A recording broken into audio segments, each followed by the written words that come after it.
I fell and broke my back around 1980. And my neck, I crushed 3 vertebrae and chipped 2. It's been 30 years of progressively worsening pain and the need for disability since the age of 55. Previously, I worked as a charismatic and Pentecostal pastor and evangelist. For years, I had many spiritual gifts that operated through me, and I believe that is helping me with the spiritual side. In other words, I didn't wake up freaked out by the Spirit's energy. However, this is different from what I had experienced for the previous 30 years. My wife and I later relocated to Louisiana. After years of painkillers, screws, plates, and spinal stimulators, to name a few, I decided to detox for a year because I was such on a high dose of painkillers. I was actually losing my will. I was emotionally dead and physically dying. This began in November 2009. The doctors put me on 180 milligrams of oxycodone, 120 milligrams of methadone, and a variety of other medications, including muscle relaxers. I promised myself that by the grace of God, I would be free of anything that could take my will and life. I got started. It was the most dreadful 11 months I'd ever known. I blew out all of my stomach muscles from vomiting so much. They still need to be repaired. However, as I became weaker and weaker, I persisted with the detox. I finished my last oxycodone in June 2010, and then it was just me and methadone. After being on this medication at the maximum legal dose for so long, the chances of successfully discontinuing it were 1 in 4. I decided I was going to die. So it won. When I dropped to 40 milligrams, I started getting sicker by the day. I would sometimes go 20 days without leaving the house because I was too sick and in too much pain to move. I went to the emergency room twice and stayed in the hospital for 5 days during the dosage reduction period from 40 milligrams to 30 milligrams. I'd only been home for 1 day after being released from the hospital. Because I thought I was going to die soon, I prepared my wife by calling about life insurance and telling her passwords and the location of personal belongings, among other things. We were as prepared as we could be based on my instincts. I became very ill on my second day home, a Sunday in September. I told my wife to dial 911 because I was about to die. It was approximately 10 a.m. I recall some of the car ride to the hospital. On this side, the last thing I remember is a nurse applying nitro patch to my chest. My blood pressure had been as high as 250 over 115 for months, and my pulse rate was 30. Doctors were unable to get my vital signs to balance. My registered nurse daughter placed her hand on my chest around 2 p.m. She claimed that I said, "My chest hurts," and then collapsed. My doctor told me that I could have gone for 5 minutes without a heartbeat. I had signed a living will in the week before, which stated that I would not be resuscitated. I was exhausted and sick. Every day, I prayed to die and be free of my wounded emotions and body. I was perplexed when I awoke from an induced coma. My ribs had been broken. The agony was unbearable. I was angrier than I'd ever been. I stayed like that for nearly 2 weeks. I couldn't believe I was still here in this agonizing body of emotions. As previously stated in the living will, do not resuscitate.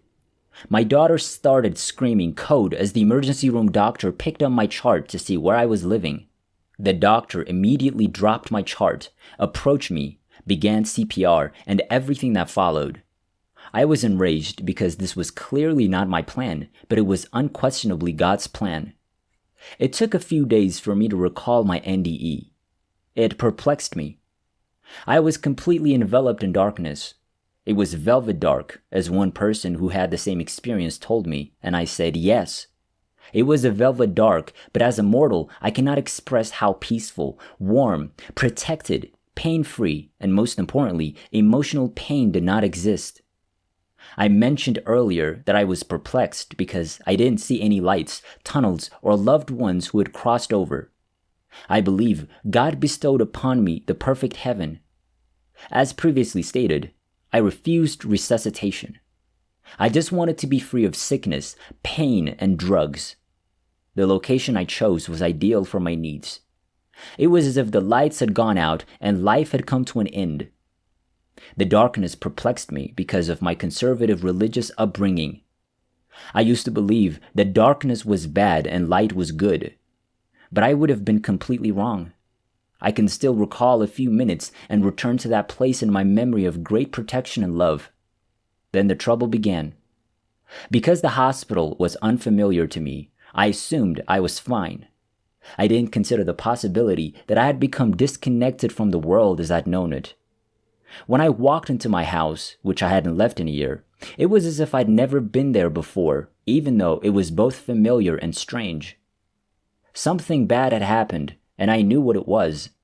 After about an hour of being at home, I began to have an inner child experience.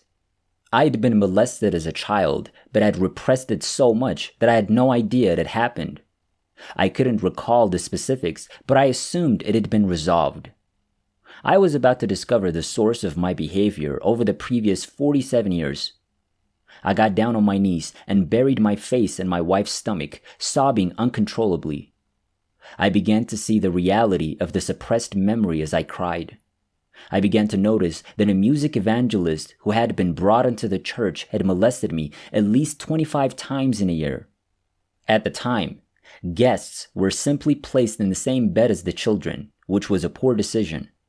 I was overwhelmed. I realized why I had harbored such resentment toward my mother since childhood.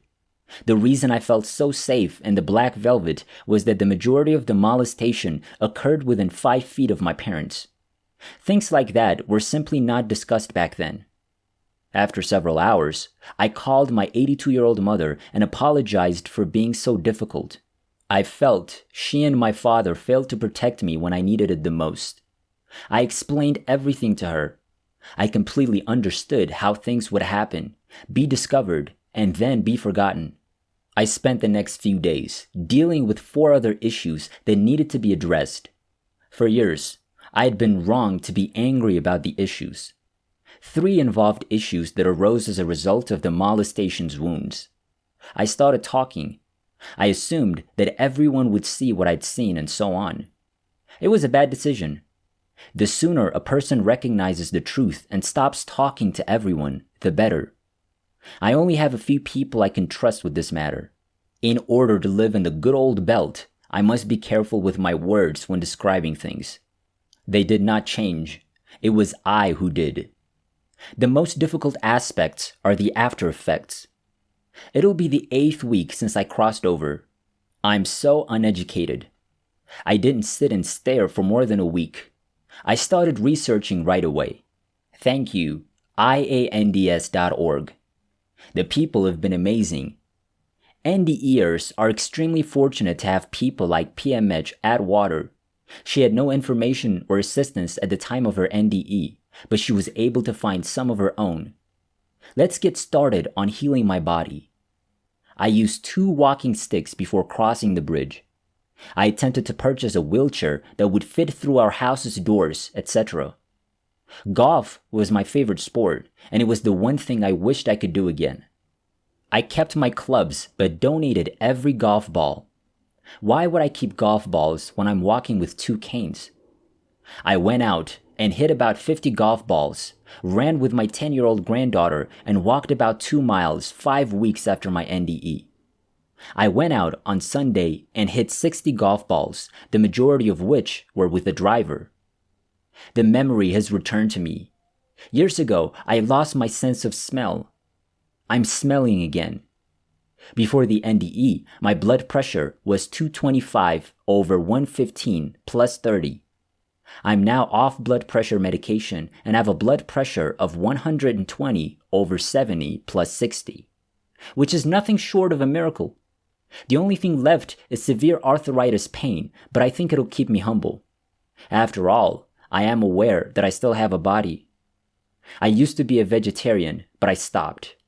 I had started eating raw food again several months before my NDE. I had gone vegetarian in order to regain my health. I love my diet now. I don't want to eat much cooked food. I lost 50 pounds simply by eating properly. I'm astounded by how good I feel after the NDE. My energy level has skyrocketed. I learned what the majority of NDEers learn. When we cross over, all that matters is whether we loved and how we treated others. I read 1 Corinthians 13 as often as I can. This entire chapter is about agape love, which is the God kind of love. The love that loves the unlovable or even those we may believe do not deserve to be loved. Only God can love through a person like the one described in this chapter. When most people have an NDE, they return more loving. I'm just trying to let people in and around me see things through God's eyes. What caused them to be the way they are? What kind of strain are they under? Everyone is dealing with something right now. I never want to become so busy that I can't see people. In this life, all we need and can give is love. I wish all of us the best. This has now become the most wonderful event in my life. Every day is like Christmas for a child. I'm curious what will happen today. Why me? I thought it was a curse at first, and I believed it. But after only 8 weeks, I know it is the greatest blessing of my life. May love always be our guide.